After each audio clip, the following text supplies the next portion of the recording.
ফিলিস্তিনি মায়ের আহাজারি তুমি শুনবা না কোনোদিন? মুসলমানের আহাজারি পৌঁছবে না কোনোদিন তোমার কানে?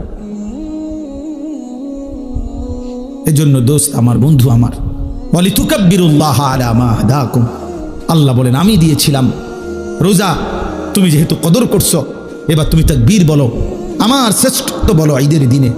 আর শেষ কথা হইল আল্লাহ বলেন ওয়ালাআল্লাকুম তাশকুরুন, আমি চাই এত বড় রমজান আমি তোমাকে দিলাম, রোজা, তারাবি, ইফতার, সাহরি, এতেকাফ, শবে কদর, আমি আল্লাহ তাআলা তোমাকে দিলাম, এত বড় রমজান মাস দিলাম, কোটি কোটি গুনাহ মাফ করে দিলাম, জাহান্নাম বন্ধ রাখলাম, জান্নাতের দরজা খোলা রাখলাম, শয়তানগুলোকে শেকলে বন্দি রাখলাম, তোমার এই ইবাদত আমলের সুযোগ দিলাম, তৌফিক দিলাম, হায়াত দিলাম, তোমার সামনে কতজনকে কবরে নিলাম, তোমারে বাঁচায় রাখলাম পুরা মাস।